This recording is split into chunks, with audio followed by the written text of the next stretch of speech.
En un operativo global realizado en forma sistemática en varios países del mundo, la DEA detuvo en los últimos 5 días a 670 personas y decomisó 29.000 kilogramos de distintas drogas, todas ellas pertenecientes al cártel Jalisco Nueva Generación. Este es el golpe operativo más fuerte que ha recibido esta organización criminal e incluye decomiso de dinero en efectivo y activos por unos 48 millones de dólares. El operativo se realizó en 22 estados de la Unión Americana y, según dice la DEA, en 7 regiones del mundo, sin dar mayores detalles. Esa es la información del día de hoy del operativo que se realizó a nivel global contra el cártel Jalisco Nueva Generación. Durante 5 días, la Administración para el Control de Drogas de Estados Unidos, la DEA, implementó un operativo contra el cártel Jalisco Nueva Generación. Las acciones se llevaron a cabo en 23 divisiones de campo nacionales y 7 regiones extranjeras. Al final de las operaciones, entre el 22 y el 26 de septiembre, se reportó el arresto de 670 individuos ligados al cártel Jalisco, además del decomiso de 77 toneladas de droga, entre ellas fentanilo y cocaína. En un comunicado, el jefe de la DEA, Terrance Cole, señaló que la agencia continúa atacando al cártel Jalisco Nueva Generación como lo que es, una organización terrorista en todos los niveles, desde su liderazgo hasta sus redes de distribución y todos aquellos relacionados con el grupo criminal. De acuerdo con la DEA, de las 77 toneladas aseguradas, 22 son de cocaína, 6 de metanfetaminas, 92 kilos de polvo de fentanilo, 33 kilos de heroína y más de 1.157.000 pastillas falsificadas. En cuanto al golpe económico, se reportó el decomiso de más de 18 millones de dólares en efectivo, 29 millones de dólares en activos, que no fueron detallados, así como el aseguramiento de 244 armas de fuego. Según la agencia antidrogas, las operaciones incluyeron a otras corporaciones, aunque no se abundó en el tema. De acuerdo con información de inteligencia de Estados Unidos, el cártel Jalisco opera globalmente con miles de integrantes, asociados y facilitadores en al menos 40 países. Es responsable de la producción, fabricación y distribución de drogas sintéticas, así como de la violencia y la corrupción que acompañan sus operaciones. Los esfuerzos de la DEA forman parte de un enfoque más amplio del gobierno para desmantelar las organizaciones criminales transnacionales y proteger a las comunidades estadounidenses. Al colaborar estrechamente con el Grupo de Trabajo de Seguridad Nacional y otros socios federales, la DEA garantiza que las operaciones actuales y futuras se alineen con los esfuerzos más amplios de Estados Unidos para combatir las organizaciones terroristas designadas y el crimen organizado transnacional.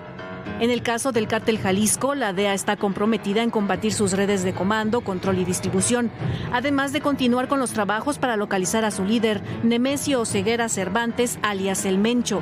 Desde diciembre de 2024, el gobierno estadounidense ofrece una recompensa de hasta 15 millones de dólares para quien proporcione información que lleve a la detención de Oseguera Cervantes, que permanece fugitivo, a diferencia de varios familiares que se encuentran en custodia de las autoridades de la Unión Americana.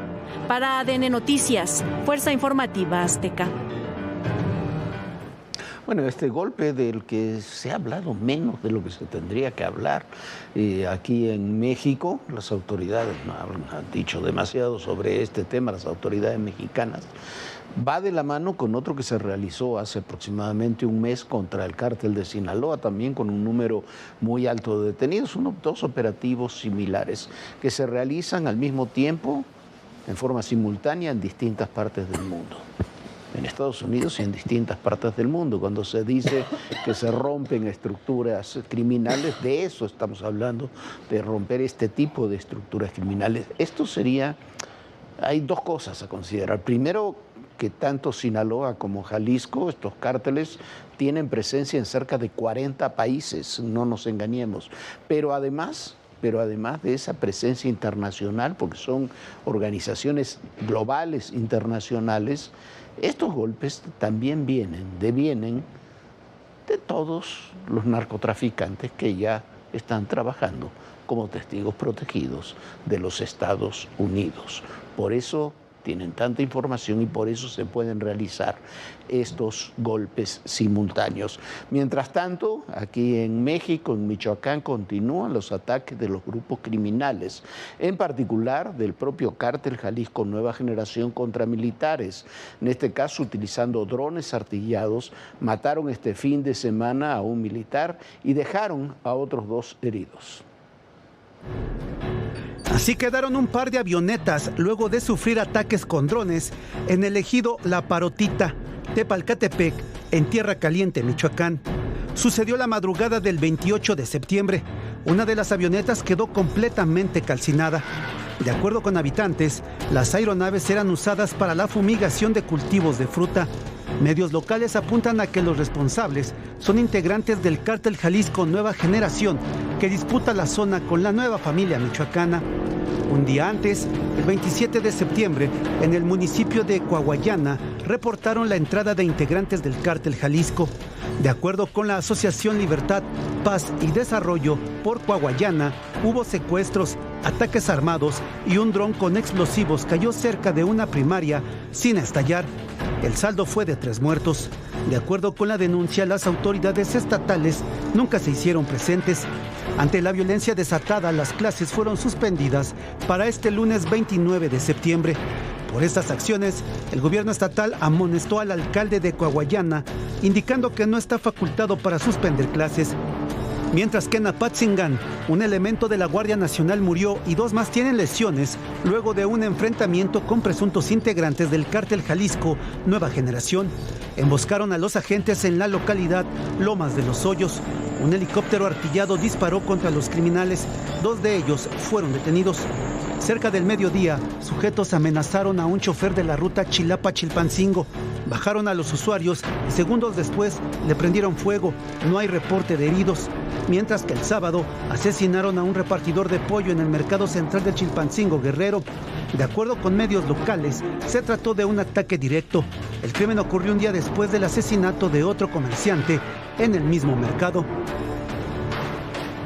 Pero mientras hay muertos, violencia, enfrentamientos, una jueza dejó en libertad a los 38 integrantes de este grupo paramilitar de la Iglesia La Luz del Mundo, no porque fueran inocentes. ¿Sabe por qué los dejó en libertad?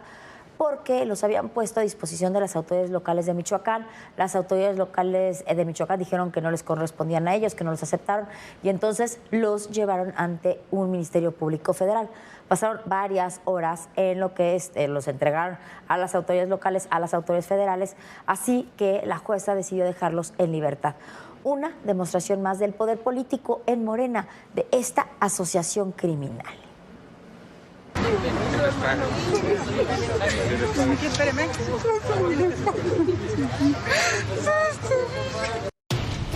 Son los 38 integrantes de la Iglesia La Luz del Mundo que hoy están libres. El martes 23 de septiembre fueron detenidos en un campo de adiestramiento en Vistahermosa, Michoacán.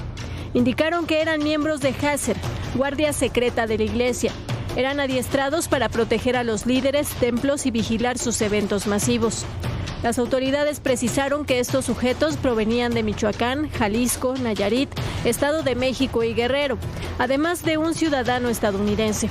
Al momento de su captura les aseguraron una pistola, réplicas de armas de grueso calibre, cuchillos, chalecos antibalas, radios de comunicación, equipo táctico y de cómputo, así como una caja utilizada para simular explosivos caseros. Su detención ocurrió en una zona dominada por el cártel Jalisco Nueva Generación. Este fin de semana, la jueza federal Yaxi Kinari Alquicira los liberó debido a que no había orden de cateo y que los horarios reportados no corresponden con los hechos. Los reportes indican que también habrían presentado documentos que acreditaban su capacitación por una empresa de seguridad privada.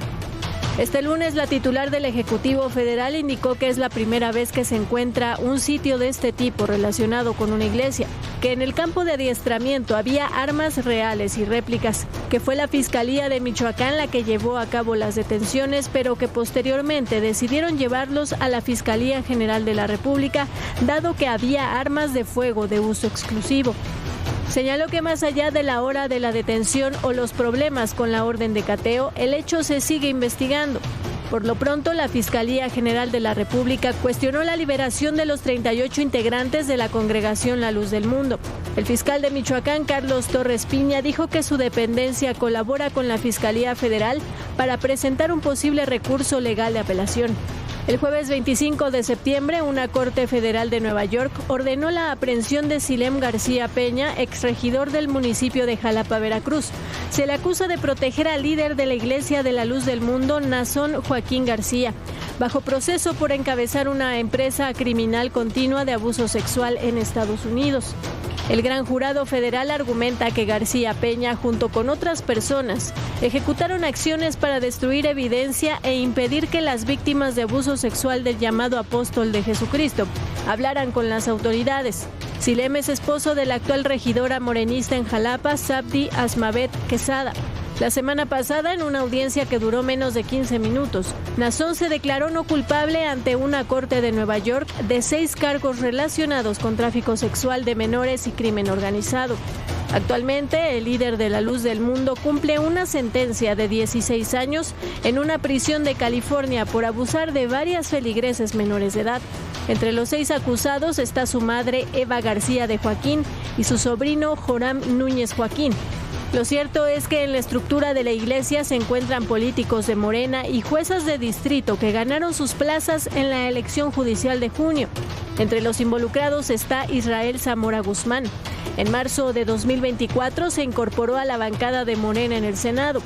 Hamlet García Almaguer, diputado morenista de representación proporcional por Jalisco del 2021 al 2024. Emanuel Reyes Carmona, senador por Morena. Fabio Castellanos Polanco, consejero nacional de Morena por Jalisco. Además, la congregación religiosa logró el registro oficial de su propia agrupación política llamada Humanismo Mexicano, que apoya los fines de la Cuarta Transformación al ser encabezada por militantes de Morena.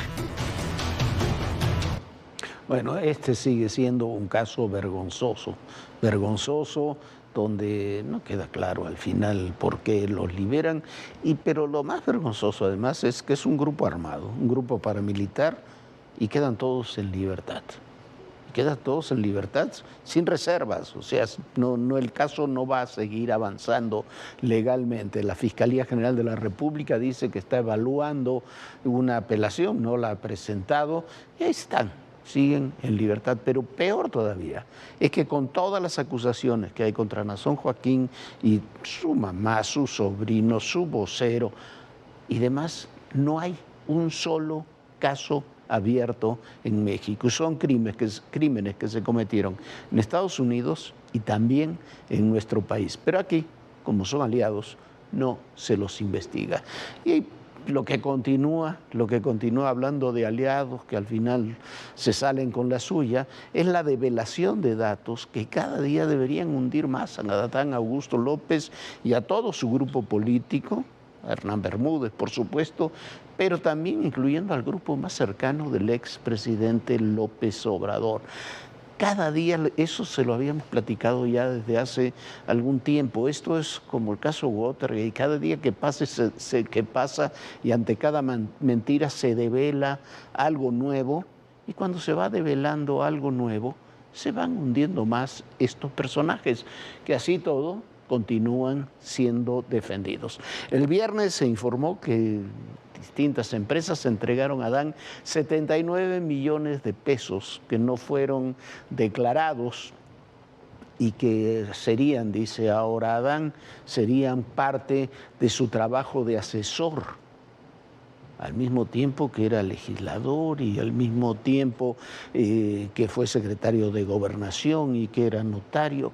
Eso no está permitido por la ley en esos términos, pero bueno, dicen que así fue. En su declaración fiscal, Adán Augusto terminó pagando solo un 2.4% de sus ingresos. Eso es lo que pagó de ISR, 2.4%, bastante menos que el 33% que terminamos pagando buena parte de nosotros. En la red de Bermúdez estaba localizada esa red desde 2021. Ya le habíamos comentado desde hace tiempo que había cables ahí comunicados de la Secretaría de la Defensa Nacional hablando de este tema. Ahora se divulgó también que desde 2021, en paralelo con estos cables de la defensa, hay informes del CNI, del Centro Nacional de Inteligencia, y de la Defensa Nacional enviados a Gobernación, una secretaría que ocupaba el propio Adán Augusto, sobre la red de narcotráfico que tenía Hernán Bermúdez. Ni la Secretaría de Gobernación ni la Fiscalía General de la República hicieron nada. Dicen que quien envió esos comunicados, por lo menos ahí estaba, era Audomaro Martínez, el general retirado que estaba estuvo a cargo de la seguridad de López Obrador cuando él estuvo en la Ciudad de México, estaba a cargo del CNI, pero a su vez Audomaro también es el que recomendó a Bermúdez para el cargo. Dicen que ahora fue el que informó directamente a Adán. La misma red operaba también con contratos en Dos Bocas, en la refinería, vía varios asociados. Hay contratos de 5.000 millones de pesos a una empresa que se llama Huerta Madre, que está relacionada a su vez con Rocío Nale. Todo esto y mucho más, porque cada día van saliendo nuevos datos y nuevos hilos que unen un punto con el otro. Es una operación que queda claro que cubría parte de Veracruz, el sur de Veracruz, por lo menos la refinería, la construcción de la refinería de Dos Bocas, Tabasco y Chiapas, donde gobernaba el cuñado de Adán, Rutilio Escandón, que fue el peor gobernador, y mire que ha tenido malos gobernadores Chiapas, el peor que ha tenido en muchos años, pero muchos años, el estado de Chiapas. Así es como están las cosas, Viviana, y no son los únicos, Viviana, porque hay muchos más en otros ámbitos. Bueno, por supuesto que no, como bien dices tú, el peor gobernador que ha tenido Chiapas hoy está nada más ni nada menos que como cónsul de México en Miami. Y vamos a otro tema, fue detenido en Jalisco uno de los jefes operativos de la barredora. Este hombre apodado El Viejón está relacionado con el cártel Jalisco Nueva Generación y que operaba sobre todo en Guanajuato. Hasta ahí se extiende la red criminal de la barredora y también la trama criminal que gira en torno a Hernán Bermúdez y que incluye a Adán Augusto López. Gustavo N., de 32 años, alias El Viejón, fue detenido este lunes en Jalisco. Es identificado como líder del grupo criminal La Barredora, que opera para el cártel Jalisco Nueva Generación. El Viejón es señalado de cometer delitos en la zona del Bajío, como extorsión, homicidio, distribución y venta de droga, privación ilegal de la libertad y robo de vehículos. A través de un mensaje en redes sociales, el secretario de Seguridad y Protección Ciudadana, Omar García Harfuch, precisó que el detenido era un objetivo prioritario del Gabinete de Seguridad de México y del gobierno de Guanajuato. Detalló que El Viejón es responsable de perforación de ductos para tomas clandestinas, de la colocación de varias mantas con amenazas en León de los Aldama del 12 de abril de 2025. También se le considera autor intelectual de un robo bancario y del robo de 10 vehículos de una agencia automotriz del mismo municipio en 2023. El mismo García Harfuch indicó que para disminuir los índices delictivos hay que detener a quienes los cometen. Como ejemplo escribió: tras la detención de objetivos prioritarios, entre febrero y agosto de 2025 se registró un descenso de 56.1% en los homicidios. Para disminuir los delitos hay que detener, lo que dice García Harfuch es de lógica común, hay que detener a los delincuentes y a los objetivos prioritarios por encima de todas las cosas. Hay quienes decían en el pasado, el sexenio pasado, que no había que hacer eso en muchos casos porque como ocurrió con el Mayo Zambada, después terminaba habiendo más violencia. No, hay que detener a los objetivos prioritarios, a todos. Lo cierto es que esta trama criminal de Guanajuato, desde ahí, si comenzamos a ver, se relaciona con dos temas. Con la de los marinos, que operaban en toda la frontera norte, con los Jensen, con esta familia Jensen que operaba, era parte de la trama que refinaba el petróleo ahí en los Estados Unidos y lo reenviaba a México. Y por supuesto, Viviana, con la trama de la barredora, que es la que hemos estado viendo, ¿no? Bueno, por supuesto, y hablando de energía, para confirmar el desastre que fue la gestión de Manuel Bartlett en la CFE, Este fin de semana hubo un corte masivo de electricidad que dejó sin energía a prácticamente toda la península de Yucatán. Ahora, fue un desastre porque además de todo, imagínese usted las pérdidas que hay en toda esa zona sin luz, la cantidad de comida que se echa a perder, la gente no puede trabajar. Bueno, fue un desastre lo que ocurrió con este apagón y ahora se dijo con toda claridad que fue causa de la falla y esta falla fue por la insuficiencia de los sistemas de distribución que por supuesto Bartlett se negó durante 6 años a que fueran ampliados con inversión privada y sin inversión privada no alcanzaban los recursos del gobierno para poder mantener a flote la CFE y garantizar la luz para todos los mexicanos. Ocurrió un mega apagón del servicio de luz en Yucatán, Campeche y Quintana Roo, derivado de una falla en una línea de transmisión por trabajos de mantenimiento. Varios sectores de la población, como es el comercio, se vieron afectados. Sí afecta mucho. Una, pues el calor. 2, pues como te puedes ver, nosotros tenemos que ocupar luz para exhibir la mercancía, lo que es el calzado. Y pues la gente no se anima, no llega. En cobrar a la gente, en la luz, por los refrigeradores se apagaron. No tengo comunicación con nadie. Sin embargo, no sería el primero que sufren los habitantes. El servicio pues es muy intermitente, o sea, ya nos ha sucedido repetidísimas ocasiones, no es la primera vez. Y pues bueno, con lo del apagón fue también la sucursal de Playa, fue la sucursal de Tulum, entonces pues realmente no es como que un hecho aislado, sino realmente el apagón de ayer sí fue un tema grave. Y es que no es la primera vez que sucede. En marzo de este año, una falla similar dejó sin energía a millones de usuarios en Yucatán, Campeche, Quintana Roo y Tabasco. En esa ocasión, lo atribuyeron a la mala calidad del gas natural. Estas fallas son prueba de la debilidad de la infraestructura eléctrica, ya que en la temporada de calor, la región consume más electricidad de lo que se genera. Para el cierre de la gestión de Manuel Bartlett, en la Comisión Federal de Electricidad, la empresa pública del Estado reportó pendientes por recuperar o aclarar, por 34.132 millones de pesos, de acuerdo con 183 auditorías internas. Además de que Bartlett heredó a la administración actual 55.515 metros cúbicos de combustóleo sin utilizar y una sospecha de malos manejos al contratar a personas inhabilitadas y que presentan información falsa.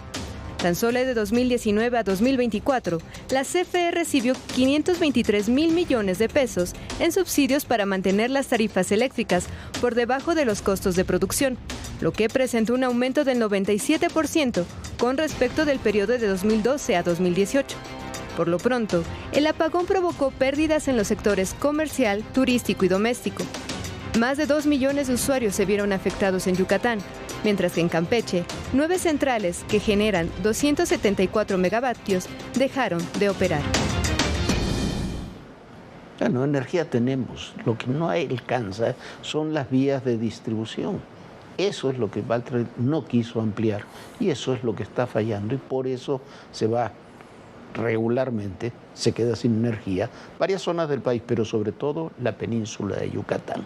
Bueno, y al que dejaron sin energía, no, sin visa, fue a Gustavo Petro, el presidente de Colombia, que decidió participar en una manifestación en Nueva York en contra del gobierno de Trump, en contra del gobierno de Israel, en apoyo a Gaza, aprovechando que participaba en la Asamblea General de la ONU. Petro no tiene idea de lo que es su función y tiene un problema, bebe demasiado el presidente de Colombia y tiene otros vicios y por eso comete errores terribles, Liliana. Bueno, es que cómo se le ocurre al presidente Petro.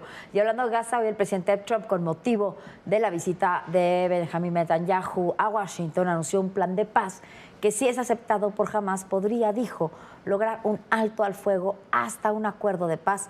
Eso dijo en 72 horas.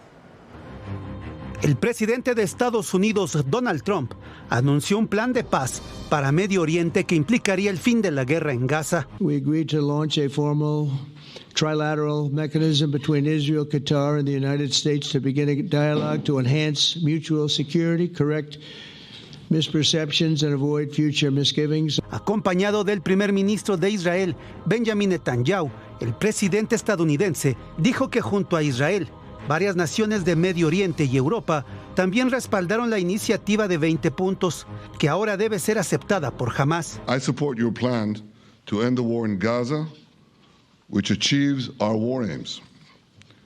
It will bring back to Israel all our hostages, dismantle Hamas's military capabilities. Entre los puntos del acuerdo está la liberación en menos de 72 horas de los rehenes que aún están en poder de Hamás, el desarme y desmovilización del grupo militante palestino, la eliminación de túneles e infraestructura de combate en Gaza, el cese de la operación militar de Israel en territorio palestino, la liberación de cientos de palestinos detenidos por Israel, la entrada inmediata de ayuda humanitaria a Gaza. También incluye el establecimiento de una junta de paz para supervisar su implementación, encabezada por Trump, quien aseguró que el ex primer ministro británico Tony Blair también quiere participar en ella. En una etapa posterior, los palestinos votarían por una autoridad de transición en la que los políticos y líderes de Hamás no podrían participar. Trump espera que Irán también forme parte de los acuerdos de Abraham, firmado durante su primer mandato, en virtud del cual Israel normalizó las relaciones diplomáticas con 4 países de mayoría musulmana. We hope we're going to be able to get along with Iran, but I think they might very well be there because it's a great thing for them economically. Pues en verdad, ojalá se logre la paz en toda esa zona del mundo porque está muy, muy complicado. Millones de personas están sufriendo muchísimo. Nosotros ya nos vamos. Muchísimas gracias por habernos acompañado. Y bueno, lo esperamos mañana aquí en Todo Personal. Bonita noche, bonita noche. Muy buenas noches, Viviana. Muy buenas noches a todos ustedes. Y recuerden, el poder y en la política todo, pero absolutamente todo es personal. Gracias.